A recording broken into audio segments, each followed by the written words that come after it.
What's going on, everybody? Former MLB outfielder Austin Jackson here. Look, do me a favor and go check out my man Chris Pome's podcast, 30 Minutes Live with CDP. You can tune in Wednesday and Friday nights on Apple, Google, Anchor FM, and Spotify. And you might even get a special guest appearance from yours truly. Take care. Good afternoon, everybody. Welcome to Live with CDP on this Thursday, September 9th, on the opening night of the NFL as well, with Tampa Bay and Dallas tonight at 8:20. I'm looking at Tim Langton, the longtime Toronto Blue Jays public address announcer at the Rogers Center for their games since 2005. And he must be pretty excited about his Toronto Blue Jays right now with them being on a 7-game winning streak. And playing the Yankees tonight at 7:05 first pitch. So just give me 1 second, guys, and I will bring on Tim Langton, the PA announcer, voice of the Rogers Center, and we'll talk some Blue Jays baseball. Hi, Tim. How you doing? I'm doing great. How are you doing? Good. Thank you so much for doing this today. I really appreciate it, Tim. My pleasure. I'll try and keep the microphone out of my face there. You can hear and see me okay? I hear and see you fine. You hear and see me great? Yes, this technology is amazing, eh? It's all good. It's all good technology. Well, like I said, I've always enjoyed your work at the Rogers Center, and I think you've done a really good job over the years. And I was just thinking, 2005, man, it's been that long. It has. It doesn't seem like it's been that long, but 2005. I mean, I'd been there since '97, but 2005, and the thing I think about when I think about what I do is Bob McCown was the original PA announcer for the Blue Jays, and I don't even think he completed the first season, and that's when Murray Eldon took over. So I'm only the third person that sat in that chair since the Blue Jays have been in existence. I was going to say, yeah, Bob McCown did the first year, and then Murray Eldon took over from 78 to 04, and then you took over in 05. And that's just amazing. And I was looking at some of these other PA announcers. Dan Baker with the Phillies since 1972, the year I was born. Yeah, some of the guys have been around for quite a while. I mean, if you're doing a good job, why switch, right? So far, I'm doing a good job. I was going to say, and then you've had Bob Shepard, who did the Yankee games for so many years as well. So, like I said, I think you did a great job, and I'm assuming you're very happy of being back at the Rogers Center doing the Blue Jays games. Oh, absolutely. I mean, it was great being in Buffalo. It was great doing the games, but it's so good to be back in Toronto and having the hometown fans, the real hometown fans, and making all the noise that they're making. 15,000 fans, the way they sound right now is absolutely incredible. I love it. And props, high fives to the fans.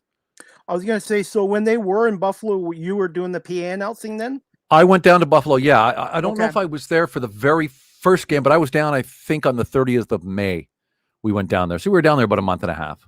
Okay. And they did a nice job with that ballpark too, with the upgrades. They did an excellent job. I'm not sure what's changed. I know they did a lot of work down in the clubhouse area for the team. Whether that stayed, I don't know. But yeah, they did a lot of nice work. Brand new infield, brand new outfield. It's a nice looking ballpark. Yeah. I do suggest that if anybody ever gets a chance, when things start to settle down a little bit, go see a Bison's game. They're a lot of fun, and they're not going to break the bank. And as I say, they're fun. Yeah. Just 1 second. Sorry about that, Tim. Just give me 1 second. Absolutely. Yep. Sorry. Don't we love live broadcasting? Takes me back to my radio days. It's live, no fooling around. Yeah. I apologize, Tim. It's just I normally work a midnight shift, and I normally wake up about 4 o'clock, so my alarm went off. So I apologize for that. Don't worry about it. I'm easy. It's all good. We're just sitting around here chatting along. Okay, no problem. Don't hold it against me. I'm a Tigers fan, but like I said, I grew up in Oakville in the 70s, so I have a soft spot for the Blue Jays, as long as you're not playing Detroit.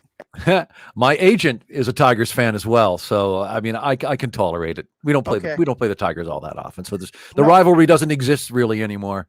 I really think Major League Baseball should do something to bring it back, because they're only like 4 hours apart, four and a half hours apart. And I really think they should consider doing it again. I think it'd be a great idea. I mean, we don't have the natural rivalry with the Expos anymore. I mean, Detroit was the one, but I don't know. I don't know what they're considering our natural rivals these days. I have no clue. I was going to say, and what was it like being there for the Miguel Cabrera's 500th home run? That was pretty cool. It's I mean, I've seen a few things like that already, but he's a special kind of ball player, and he's just a pretty cool human being. So yeah, that was great to see it, and it was great to see the way the Toronto fans responded to it. Got the standing O. He had to come out and do the cap tip as well. So again, fans are the best here. All right, because I know when the late Sparky Anderson was alive, he always loved coming to Toronto because he liked the fans and he liked the team as well. And like I said, the fans, yeah, that was really nice that the fans did that. And I'm hoping to get down to a game at some point, Tim. It's been over 2 years since I've been to a live sporting event.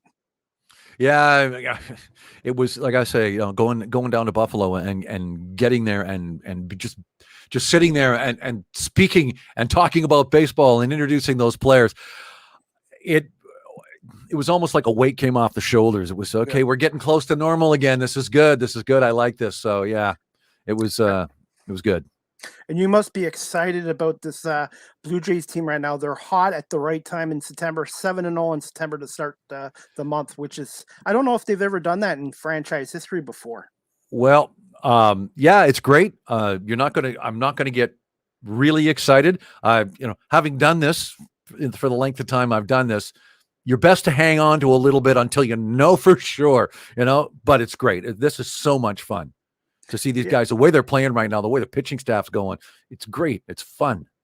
I was going to say, I don't know if you agree with me on this, but this team sort of reminds me of the 83 Blue Jays when they had the young outfield with Bell, Barfield, Mosby, and you saw this team developing into a winner. I don't know if this team's comparable to that, but it looks like they're on the right path to being successful again for a long period of time again. Absolutely. I think that's. I speak as strictly as a fan, and I have no inside information. My gig is just introducing the players and reading a few things. So I look at it as a fan. I'm a fan. I'm yelling up there in the booth. I'm just like everybody else. I'm yelling. I do have to bring my concentration back to something else, but I'm up there yelling and screaming just like everybody else. And here everything's. There are similarities.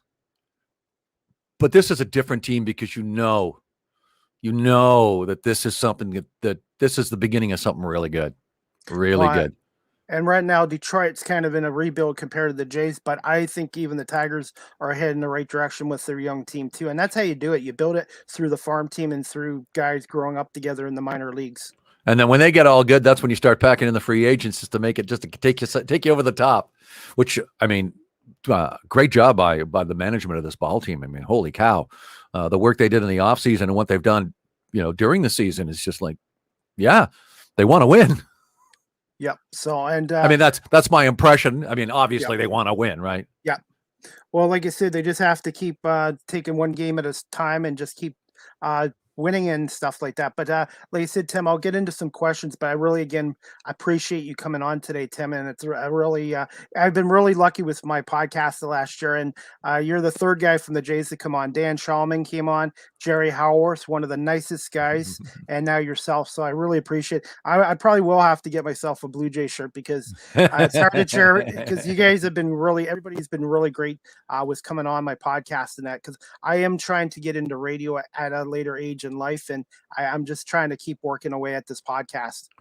Good luck with that. I mean, radio's a way different beast from the days when I was doing it, and what is radio now? Really, this is in a sense what we're doing right now is kind of like radio. It's a different format, but still, it's really the same idea. It's entertainment. Good luck, because it can be tough, but if you can find your spot, you can really go after it. Yeah, I've been doing this since March 2020, and I've been doing it 2, 3, 4 podcasts a week, and I've been really lucky, like I said, to get great guests to come on, and I just try to improve every podcast show and try to learn new stuff too all the time as well. Well, hey, always, it's every day is something. Every day you learn something, which is the great thing. Just generally speaking, not even baseball. Just if you can learn something in a day, you've had a good day. Definitely.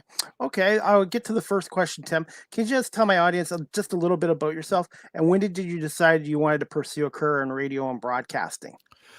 I'm originally from Peterborough. That's where I was born. As far as I'm concerned, my hometown is Kirkland Lake, which is way up north. It's north of North Bay, but south of Timmins, very close to the Quebec border. I was there from about grade 4 to the end of high school. So basically, that's where I grew up. At the end of high school, I had no intention of any post-secondary education. I thought I'd find a job. I figured, one day I was on my way down to I'm going to date myself here. I was on my way down to the Manpower office, and I walked in there and I thought, you know what? If I don't get a job today, I'm going to join the Army, the military in some form. My brother was already in it, doing really, really well for himself. And I thought, that's what I'll do. So I walked in and I sat down, I had a chat, and she's, well, they're looking for somebody to read news at the radio station. And I thought, okay, this is something that's always interested me. I told her, don't send anybody else. I'm going to go up there, do the interview. It's my job. And it turned out it was my job. So I got that job. I was doing part-time news in Kirkland Lake at CJKL. And one thing led to another, got myself on the air, wound up in Saskatchewan and Elliott Lake, Sudbury, Midland, Barrie.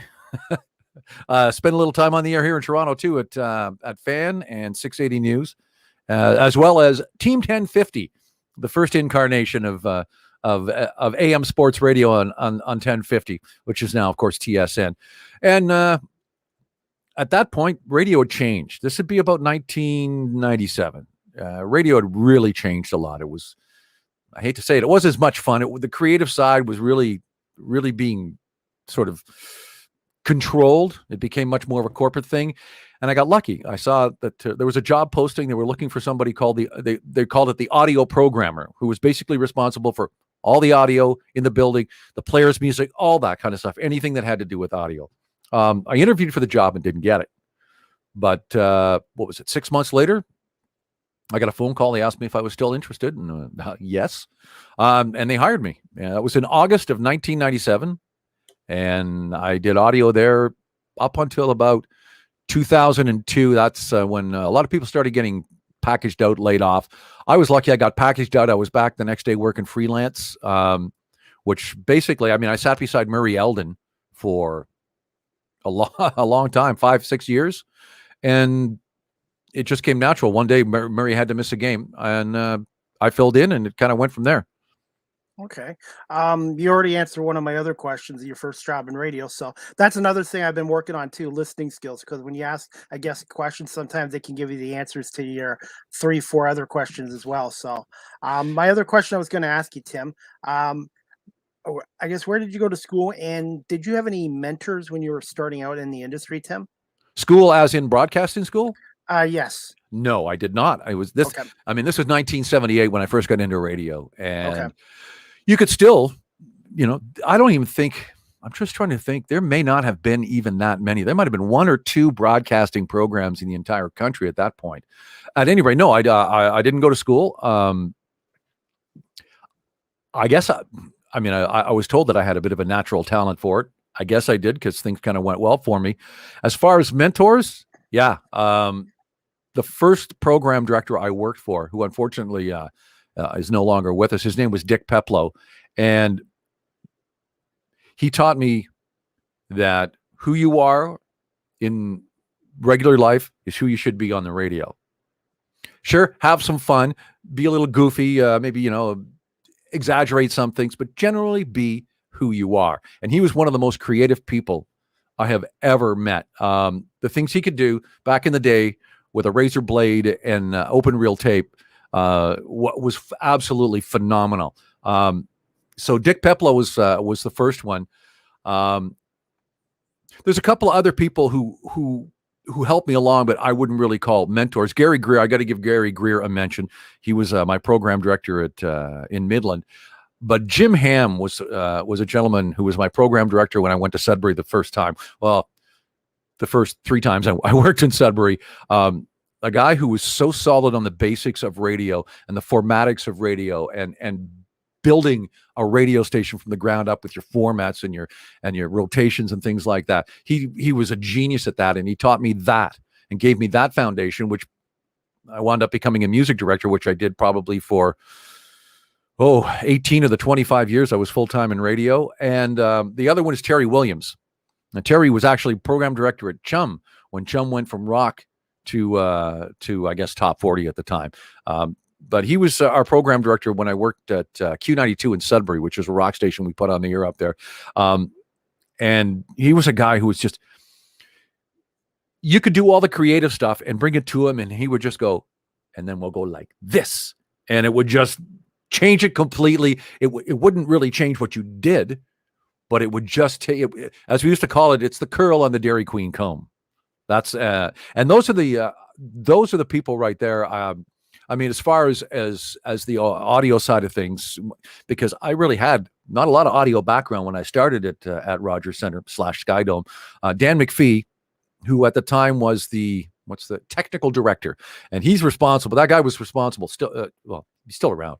He was responsible for handling all the rigging for concerts when they hang the speakers, where things go, how things work, where do we put the cameras, how do the cameras work, how do we plug them in, where we plug them in. So he helped me a lot with that part of things, as did Bruce Chikaki, who did that role as well. Dan's still around. Dan is the director for baseball for the video board for Rogers Center now. So those are the people that really had been. There are other people, of course, too numerous to mention, but those are the big ones.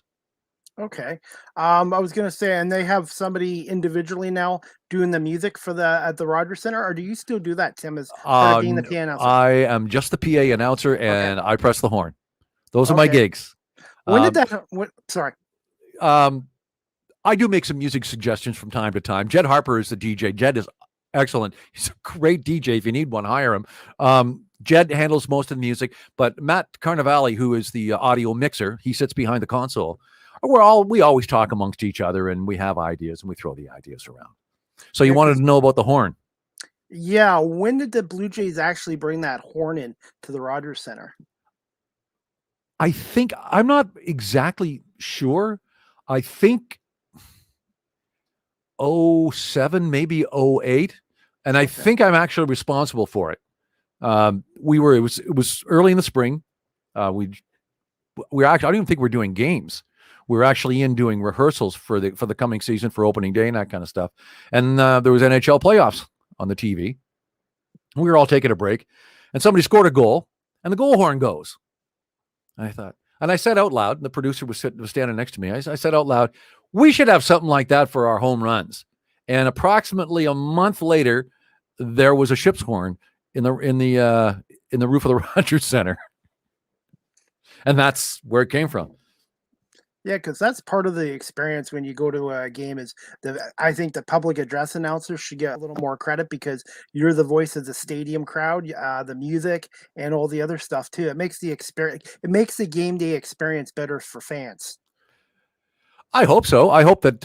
I mean, it's a team. I mean, there's 30 odd people involved in just the production of the game itself. That doesn't include any of the people who are doing promotions or greeting fans or whatever, what have you. There's about 30 people involved, and everybody's critical. I mean, it doesn't happen. I mean, I think that if they ever had to find another PA announcer, they could carry on, because that's how good the crew is. But I understand what you're saying. I just try to give voice to what the situation is, I guess, is the best way to put it. Okay. Yeah, I was going to say, and like I said, one of the things I enjoy going to other ballparks is hearing the PA announcer, listening to different music they play, and their game day presentation too. And it's a huge part of the game. And that's why even though I like watching games on TV, I still like going to the ballpark live. Absolutely. I mean, sure, there's nothing better than, and it's actually one of my future goals in the next 5 years is to get out and see a bunch more stadiums, because really, I haven't really been anywhere. I don't go anywhere in the summer because I'm working the whole time, and in the winter, we have a little place in Trinidad, so I'm kind of gone then. Yeah, I was going to say, I've been to 13 Major League ballparks right now, and I would say two of my favorite would be PNC Park in Pittsburgh and Fenway Park in Boston. Being able to sit up on the Green Monster, that was just an amazing experience. Well, I actually was going to start my ballpark visits this past summer, but things didn't work out. I have family lives in Minneapolis, actually just outside Minneapolis. So I was going to start with Minnesota.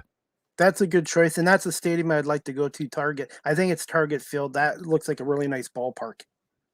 Yeah, I've seen it on TV. It looks excellent. Like I say, a chance to visit family and go see a game. So try to schedule it when the Jays are visiting. Okay, definitely. Next question I wanted to ask you, Tim. What did you enjoy about being in radio, and what was the hardest aspect of the industry, if there was any? What did I enjoy?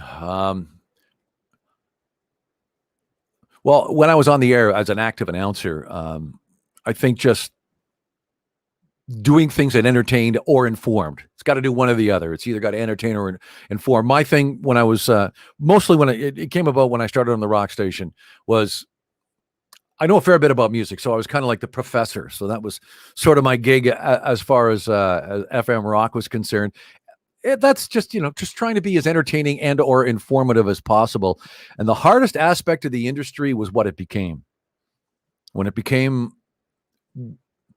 When they started cutting creative people and, thinking that, oh, we can fire the morning guy. We'll still be good. Well, no, you're not.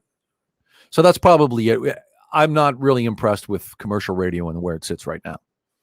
Well, and I realize too, it's not going to be an easy road for me, but this is something I have a passion for. And like I said, I'm willing to I'm hoping to get a radio internership and just keep plugging away and building contacts.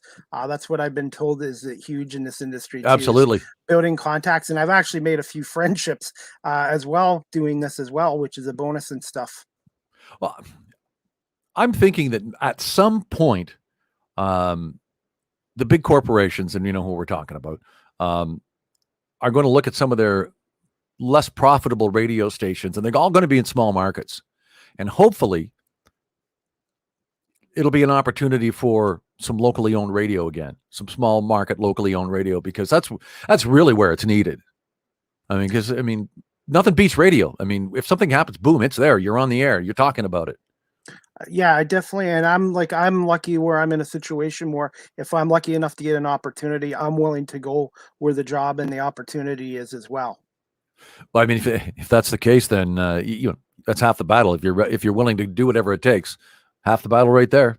Yeah, it just took me almost 47 years to find my passion, but it's never too late. So I've talked to other guys that switch careers older than me. So, yeah, okay, that was the one question I wanted to ask you about it. My next one I wanted to ask you for Tim is, can you just tell us about your work as when you did work as an audio mixer, audio assist, and a voice talent? I guess you're still doing the voice talent. I am. I actually have some stuff to record when we're finished here today. So yeah, I'm still involved with that. And as I mentioned, I have an agent. His name's Roger King at PNA, the Tigers fan. And as I see the website there, you can drop by the website, gives you all the information, gives you the links to the demos and things. As an audio mixer, I did a little work for television at BNN before it became, I'm not even sure what it's called now, Bloomberg. Anyway, that's just making sure everybody's heard, miking people up and making sure they're heard, knowing where things are, where levels are. And it's exactly what it sounds like. What I find far more interesting is the audio assist, or what they call A2 in the industry, which is basically the mixer takes everything and puts it together and sends it out. And the audio assist guy is the person who sends that all to the audio mix. Probably the thing I did most often as an audio assist was football, Argo football, while it was still at Rogers Center. That required me going down to the field. We have bulkheads with multiple lines in various places around the building, where you take a multi-line, plug it in, twist it in. It would break out into probably 8 or 10 separate lines. That's where you ran the coaches' comm for the football teams, actually their backup comm, because they used wireless stuff. So you'd wire in all their backup stuff. You'd wire in the sideline mics. What else did we have? We wired in monitors for the cheerleaders, that kind of thing. Running the post-game press conferences, that kind of stuff. So the audio assist, and anything that goes wrong, you got to go find it. You're the mobile audio guy, pretty much. Okay. I was going to say, how many years did you do that for the Argos when they were at the Rogers Center? Well, from about 1990, probably from about 99 till when they left. Wow. And I was just thinking, it's been 5 years now, or 6 years since they left the Rogers Center for BMO That's right. Field. I miss the Argos. I enjoyed Argo games. Yeah, I do like the new field. I like BMO Field, and the thing is, I grew up with the Exhibition Stadium, and I always liked that site, and I do like the new stadium as well. It's really nice, and I hope they can get a good crowd out at for the game tomorrow night against Hamilton. I like CFL football for the most part. I mean, there's a couple of rules I'd change, but I like CFL football. Yeah, well, we're kind of lucky. We got the CFL back, the NFL starting up tonight, and then we got college football as well. Yeah, I'm not much of an NFL fan till it gets to playoffs, and then I get into the pools and I win. Okay, I'm an I got a pretty good NFL pool record. Yeah, okay. I was gonna say, do you have a particular team you cheer for, or not really? I'm a Bills guy just because they're there. Yeah. I got to know a lot of the people when they did the Bills in Toronto series, which I did audios for. I was an audio assist for that as well. Got to know a lot of the people involved in the organization, and they're a really nice bunch of people. So I kind of became a Bills fan. Well, like I said, they do have a good team in place, and we'll see what happens. It's you never know what happens in football from year to year, because you guys can get guys injured and guys can have off seasons. So cross your fingers, but the Bills look like they could be a Super Bowl contender this year. Hey, that'd be awesome. I'd love that. And they're looking at getting a new stadium there too. Have you been to the one in Buffalo yet? I have not. I have not. I wish them luck because I think they're looking for municipal money. So good luck. Yeah, I guess $1.4 billion. I remember when we complained in Ontario back in the late 80s that the Skydome I still call it the Skydome, but the Rogers Center cost $650 million. But now look at these new stadiums, the price of them. Yeah. I don't know. Good, as I say, I wish them luck. I mean, Buffalo itself, the city itself, seems to be. I mean, that's one of the things I was really, really impressed with is they're doing a lot of work to restore the historic buildings downtown. I noticed a lot of work going on in Buffalo, and the architecture. I don't know. Have you ever been to Buffalo? Yes, many times. The architecture is something else. I mean, unfortunately, in Toronto, we tear it down and build a condo, and in Buffalo, they clean it up. It's pretty impressive, and I wish them a lot of luck too, because I like Buffalo. I really enjoyed my time there.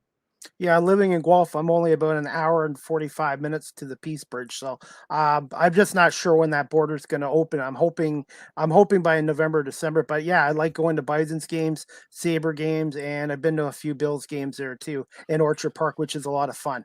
Oh, eventually things will get back to normal, I think. Cross your fingers. Yes, sports is my happy place. This is what doing the podcast and watching and following sports is kind of my happy place to escape from everything. Yeah, I mean, I enjoy it. I'm missing music. That's my happy place. That's my real happy place. I'm missing being able to get out there and play. But it will happen. It will happen. You just have to be patient. Okay. Next question I want to ask you, Tim. How did you end up coming about the Toronto Blue Jays public address announcer position? And what is it? I shouldn't say normal, but what is a day like before a Jays home game when you're doing your PA duties? Well, I became the announcer just because I think it was a question. I had the experience and I was there, and when they needed somebody, I guess it became a logical solution for them. A normal, well, it's not really all that exciting, except for maybe the first day of a homestand or the first day of a new series, because then you got to sit down. I'll usually some point in the morning, late morning, early afternoon, I'll sit down. I'll go over our script, which the producer sends out either that morning or the night before. So I go over the script, look for any kind of surprises that might be there. So I'm at least I'm aware anything that might, any typos, just things that might make things difficult when I actually get to the ballpark. So I go through my script. I'll go check the rosters of whatever team might be coming in, see if there's any names I have to reacquaint myself with, or if there's any really funky names that I've got to find out exactly how they're pronounced. From there, head into the ballpark. I get there roughly 4:00. Then I actually sit down with my physical script and prepare it, which means just taking out things that don't have anything to do with me and making sure I know where I am and reading over and fixing anything that just might need to be fixed. We do a production meeting 2 hours prior to first pitch just to go over anything, just in case. It's always a good idea because there might be a question and it just makes things flow easier. After that, it's just fill out my lineup, my score sheet, have a little dinner, and play ball. I was going to say, and communication is huge. And like you said before, it's a team effort as well. Absolutely. If I pronounce something wrong, there's usually somebody who can correct me, or at least, a lot of times guys will come up, because we got the people that work our stats line are they're the biggest baseball nerds in the world. So they'll come to me ahead of time and say, this guy, it looks like it's said this way, but it's actually said this way. So, I appreciate that kind of stuff. They might be last minute roster changes. So they keep an eye on things like that. I keep an eye on the video board. Sometimes you see a typo, things like that. It's just keeping an eye on things and making sure it flows right. Okay. In your time as being a public address announcer, which Blue Jay player and which road team players' names were the most difficult to pronounce? Was there one particular name you remember that was a little tricky to pronounce? Well, okay. Tuiasa Sopo. That's one that comes to mind right off the bat. There's a few other ones. Just because I prepare. Sometimes you get a name and you're looking at it probably an hour ahead of time, so you've got a lot of time. You look at a name and it's like, whoa! So you just sit there over in the corner, go and just repeat it over and over and over and over and over until you got it figured out. I don't think there's any. No, there's Mark Zebchinski, I suppose, was an interesting name, but once you hear it once, you've got it. No, I don't think I've really had an issue with too many Blue Jays names. There've been issues with visiting teams' names, but no, I just did preparation. Okay, but as I say, Tuiasa Sopo. When I first looked at that, it was like I had no clue. I had no clue. Because that's something I'm learning too, even with the podcast. I guess you just have to practice, and that's the preparation, like you said. I have my own little weird phonetical system that I use too, so it works. I don't think anybody else could make sense of it, but it works for me. Okay, I just had to ask you that because you're the first public address announcer I've had come on my podcast. So I always wanted to ask a PA announcer about name pronunciations and all that. Yeah, I've had moments where, you just Rafael Devers, for example. I think the first year in the league, I knew his name was Devers, and for some reason I called him Devers. It happens. Things like that happen all the time. It's just, okay. I know what I want to say, but that's not what came out. So I guess, has anybody ever given you a hard time, like a opposition player, or no? The guy's been pretty cool about it. Oh, no. I do my best to make sure I get it right. Right. It is the guy's name, so I don't want to mess it up. Especially, I don't want anybody to think I'm messing it up on purpose. Okay.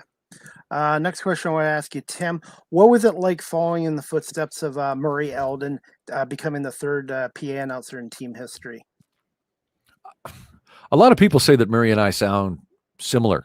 Actually, in my time, Tim, you guys do sound a little similar, a little bit. It makes sense. He was my first and only exposure to a Major League Baseball PA announcer. So of course there's going to be some similarities. And when I did fill in, I tried to make it as seamless as possible. I didn't hold the Orlando Hudson quite as long as Murray did, but I tried to make it at least sound a little similar. I don't know. I wouldn't say it was intimidating. It was like, I hope I can do this more than anything else. Just, I hope I can do this. Turns out I could. Do you remember your first game, and were you a little bit nervous? Honestly, no, I don't remember my first game. I do not. All I know is I read that script over at least 100 times for sure. I know I went over the lineups hundreds of times as well. And I know I was nervous. I used to get nervous pretty much on opening day. Used to get butterflies on opening day pretty much every opening day up until, I guess it stopped around 2018. It's just like, yeah, I'm not nervous anymore. I can do this. Mind you, 2015, that first playoff game, oh my. Knowing that I was going to be on national American television, and yeah, I was a little nervous. We record very little. Most of the stuff I do is live. So, there's no going back when you're doing it live. I was going to say, and hopefully one day you'll get an opportunity to call an all-star game like Murray did in 1991. And I keep thinking it's been over 30 years since the all-star game's been in Toronto. Yeah, it must be. Yeah, you're probably right. It's probably time to come back. Now, quick question here. Is there still talk about the Jays renovating the Rogers Center or looking at a new stadium, or that kind of died down with the pandemic As far as that whole new stadium thing, I don't know. I mean, that's way beyond my pay grade. That's not the kind of thing I ever hear about. Personally, not for a long time. And as far as renovations, there's constantly renovations going on in that place. I like what they did with the field. It looks like real grass. Yeah. Sometimes a lot of the stuff you won't see as well. I mean, like an HVAC system or something like that. But no, they've done amazing work inside that place. Okay, well, hopefully I'll get to come back. If not this season, next year for sure. But one thing I always do like it, I prefer the stadium opened instead of domes. But I guess absolutely. But I guess if you remember the days of Exhibition Stadium, April and early May could be brutally cold in Toronto at times. Yes, it can. But, so it could be brutally cold in Detroit too. Yes, or Boston or New York or Philadelphia or Baltimore. True. Yeah, I went to one game at Comerica Park where it was 26 degrees and it was snowing and ended up having hot chocolate. But you know what? I love the game of baseball, so I didn't mind it. Yeah, I sometimes wonder about playing those games that early in places like Detroit and Baltimore and Toronto and Cleveland. But I mean, you got to get the games in, right? You got to get the games in. Okay, I just got a couple more quick questions for you, Tim. Sure. Is there any other PA announcers that you've enjoyed in other Major League Baseball stadiums or in pro sports that you've kind of like enjoy their work? My exposure is limited. I got to say, Jacob Paprocki. He's the new Cubs PA announcer. He came to Buffalo for and to check out a game. We had a chance to meet. Very nice guy. PA announcers. I'm going to take you away from baseball. I love Mike Ross and the Leafs work. Yes, I really enjoy the work that Mike does. I haven't been to a game live, but I hear it enough on TV that I enjoy Mike's work. Another one is Don Landry. I'm honestly not sure if Don is still doing the Argos or not, but Don was the Argos PA announcer the last time I checked, and Don is extremely good as well. Yeah, I had Don on my podcast actually a couple weeks ago. He stepped down after the 2018 season, but I always liked his work at the BMO field because he was passionate, enthusiastic, and you identify the team with even the PA announcers when you go to the games. Yeah, I've always enjoyed. I mean, when I was the audio assist for football, taking care of Don was one of my responsibilities, making sure his mic worked and that kind of stuff. So, and I've worked with him before, so he's one of my favorites. There's a few others. Names escape me at the moment, but there's a few others. I can't think. Renelle Moon Brooks in San Francisco. I like her work as well, and she's a really active community type person. Is she the first female one? I believe she is. I think she is. Okay. I'm pretty sure she is anyway. Okay, definitely. And Don Landry is a really good guy as well. He is indeed. Yes. So, okay. You already answered my other question here, so I'm going to just wrap this up. Favorite Jays game you've done and your call at the Rogers Center in your career so far? Is this really going to be hard for anybody to figure out? 2015, the bat flip game. Yeah. That was crazy. Crazy watching it. That's the one so far.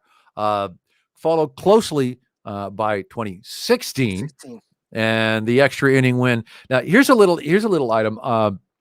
Edwin was at bat in that game, obviously, at 10th, 11th inning, whatever it was. He fouled off a pitch, which actually landed in our booth. I actually tried to catch it. It smashed my finger up. I still got a bump from where it hit me. But anyway, that ball came up, hit the wall, bounced into the back of the room, and the next one went out. Next one was a home run. Wow. We actually had a little memorial.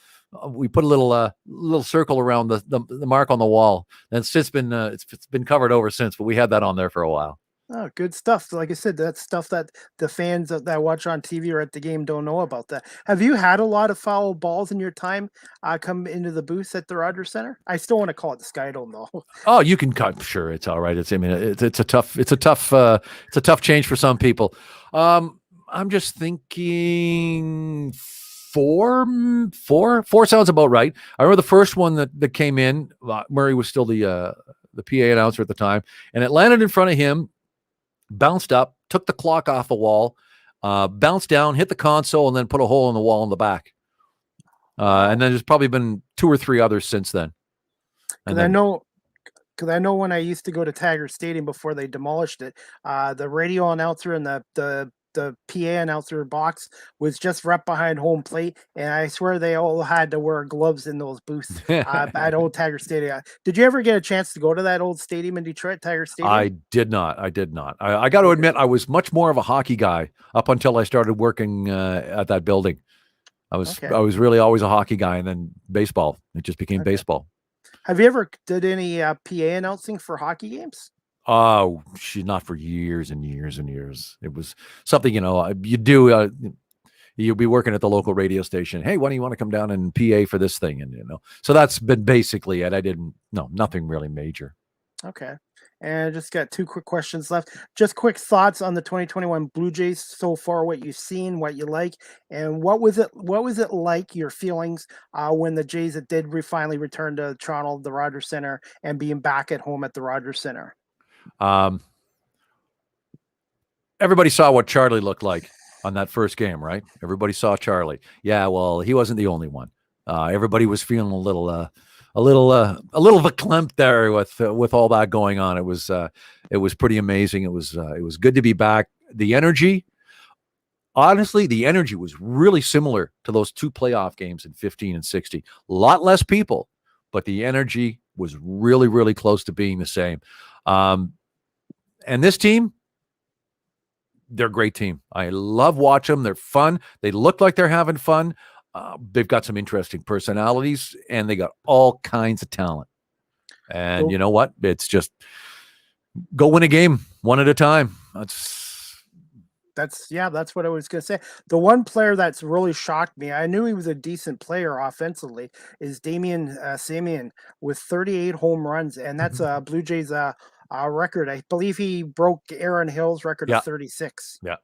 Hey, Marcus Semien bet on himself, and he's and it's going to pay off. Whether it pays off in Toronto or elsewhere, I don't know. It would be great to have him come back, but you know what? These are the kind of decisions and the things you got to understand and things you have to know that's way beyond me.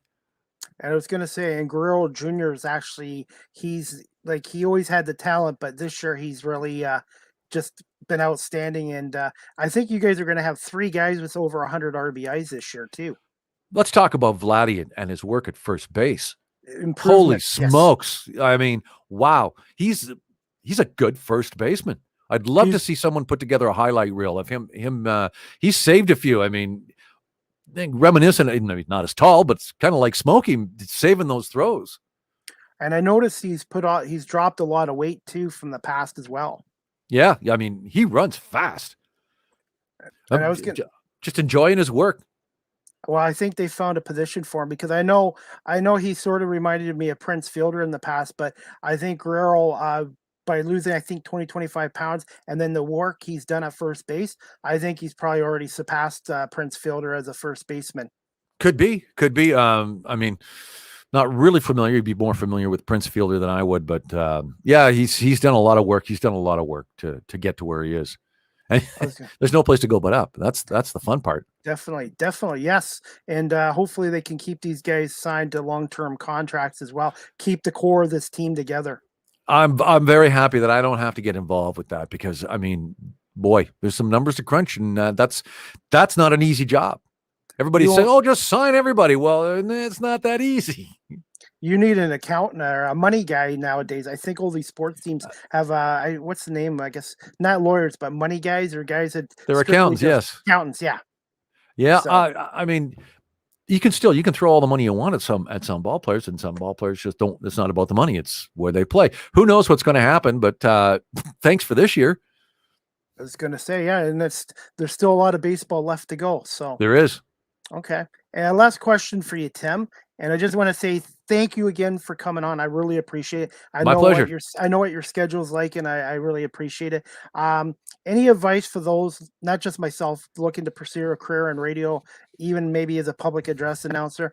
And where can my audience find you on social media? Okay. Well, first part of that question, in radio,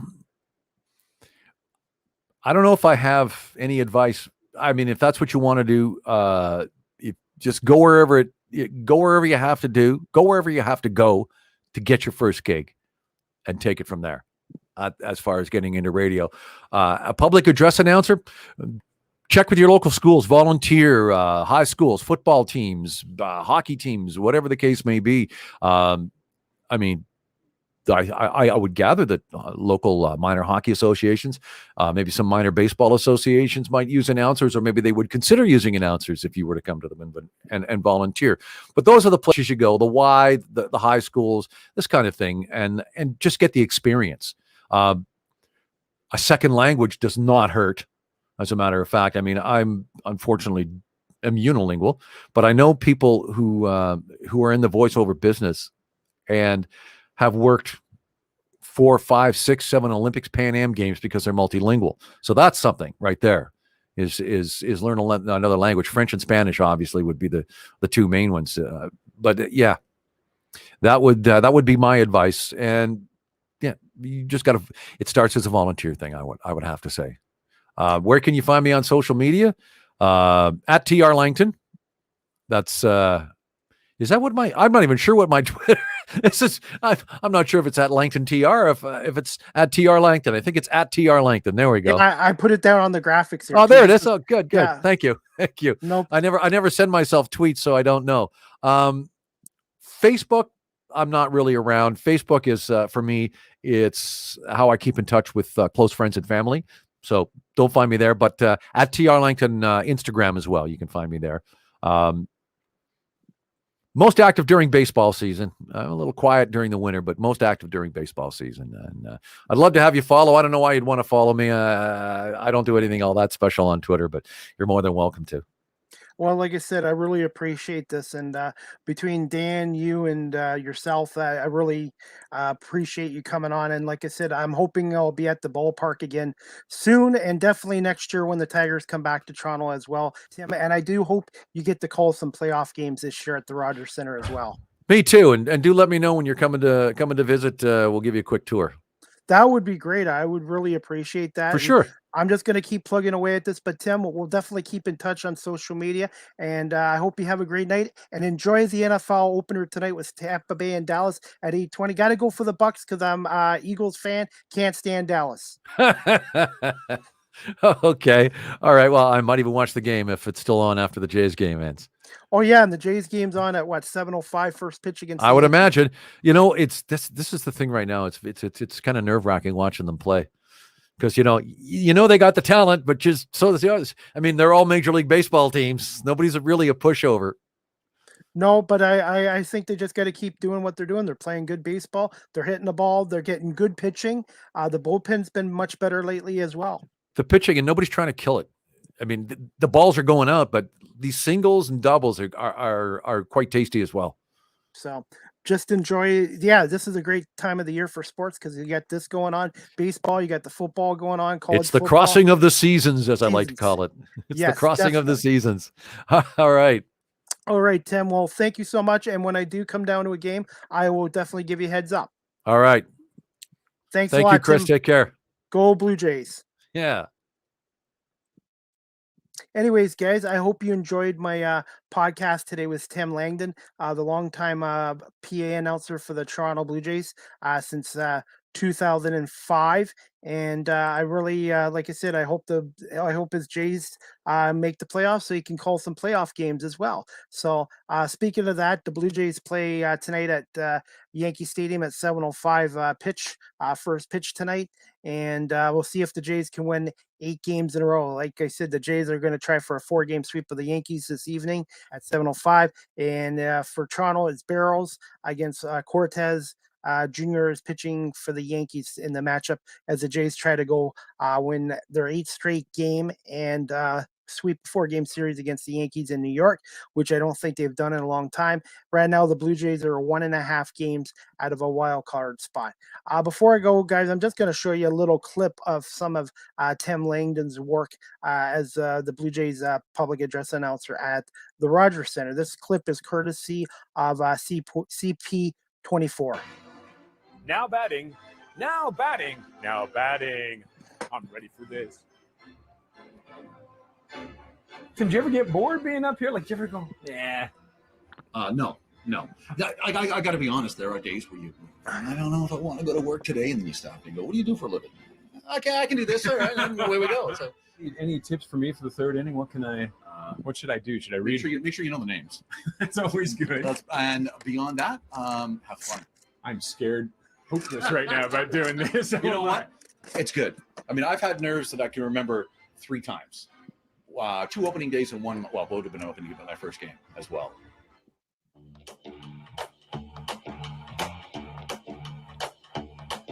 What would be the perfect announcement for you walking up to the batter's box? What would you want to hear with your name? The man, the myth, the legend. The man, the myth, the legend? Yeah. You could be. I could be.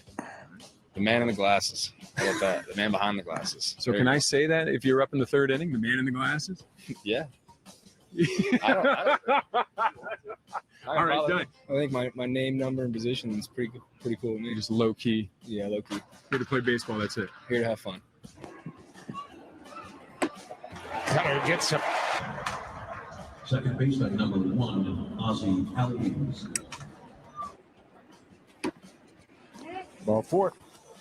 First baseman, number 5, Freddie Freeman. Third baseman, number 20, Josh Donaldson. A little too quiet on that one. All right, we're going to trade chairs. Let's do it.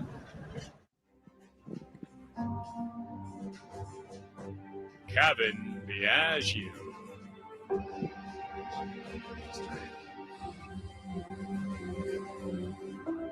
Okay. All right, what are we doing here? And the clock is at 25. Okay. Now batting, number 11, your shortstop, Bo Bichette. Your 3rd baseman, number 27, Vladimir Guerrero Jr.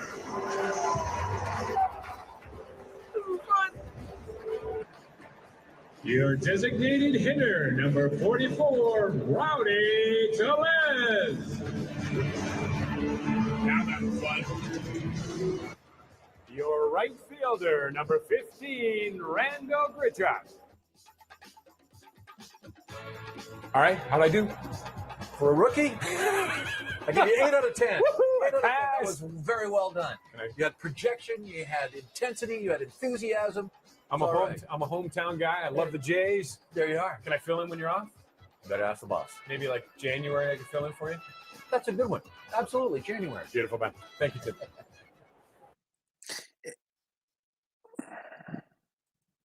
Anyways, guys, that's just a clip courtesy of CP24. Again, I want to say thank you to Tim Langton, a longtime radio personality and public address announcer for the Blue Jays at the Rogers Center since 2005, for coming on today. Guys, just to let you know, my next Live with CDP podcast will be this Saturday, September 11th. North of the Border, Philadelphia Eagles 2021 season preview podcast at 2:00 Eastern, 11 on the West Coast. Guest will be my friend Jamie, aka the Philly Sports Guy, and his co-host on his podcast, their podcast, Al Parcero, will be on talking and previewing the 2021 Philadelphia season. And I'm looking forward to this North of the Border podcast with Jamie and Al Parcero. 2:00 this Saturday, talking Eagles football. And the Eagles open up their regular season on the road Sunday, September 12th at 1:00 against Matt Ryan and the Atlanta Falcons. And I'm really looking forward to seeing Jalen Hurts out there as his first 4 years, the Eagles starting quarterback, and also Devontae Smith, the Heisman Trophy winner wide receiver. And we'll see what happens. I think the Eagles will be improved in 2021. Not sure how much, but I'm looking forward to it. I'm going to listen to the game Tim on WIP 94.1 FM in Philadelphia. Merle Reese is back with his 45th season as the Eagles radio voice, and Mike Quick, the former great Eagles receiver, is his color analyst as well. So looking forward to that. And tonight, I got Dallas and Tampa Bay opening night football, 8:20 on NBC, as Brady and the Bucks try to defend their Super Bowl championship as well. And again, you can follow my guest, Tim Langton, at TRL Langton. And he has a website too, guys. If you want to check out his website, Tim's website, it is timlangton.com as well. And also, guys, live with CDP merchandise, podcast shirts 15, coffee mugs 15, and my new podcast hats are 18. Shipping is extra if you're out of Guelph as well. If you're interested, just send me a message. And also, guys, you can follow me on TikTok at Live with CDP. That's at Live with CDP on TikTok. And also, guys, just to let you know, Live with CDP podcast. I can talk. The audio version is always on Google Podcasts, Anchor FM, Apple Podcasts, Breaker, Pocket Cast, Radio Public, Spotify, Castbox, and also my audio version of my podcast is on my LinkedIn page. So if you follow me on LinkedIn, I download my audio podcasts there as well. I just want to say thank you to everyone who watched this live on my YouTube channel, on my Facebook page, and on Twitter. And thank you to everyone later who listens to this on my audio platform as well. Just to let you know, StreamYard is the official live stream provider of Live with CDP podcast as well. And before I go, I'm just going to check my comments here. And let's see. Mark Richardson. Hi, Mark. Thank you for watching as always. My number one viewer. Good guest. Yes. And check Tim out on Twitter or his website as well. And good luck to Tim and the Blue Jays this year as well. So thank you for watching. I really appreciate that, Mark. And hopefully we'll see you at a Guelph Storm game as well. So anyways, guys, I'm going to call this a show. The Blue Jays play the Yankees tonight at 7:05, going for the 4-game sweep. Jays are a game and a half out of a wild card. And then we got Tampa Bay, Dallas tonight. So it's going to be a great sports night and weekend with the NFL coming back as well, including with my podcast, the North of the Border podcast, Saturday with obviously the Philly sports guy, Al Parcero. I'm going to give you guys my CDP's week 1 picks as well on my podcast. So, all right, guys, I'm going to call it a podcast, but we'll see you guys Saturday at 2:00 for North of the Border Philadelphia Eagles preview podcast, again with Philly sports guy and Al Parcero as well. And look forward to it. So, all right, guys, I hope you have a great night. And let's go Buccaneers and Brady beat those Dallas Cowboys. Okay, thanks again for watching Live with CDP.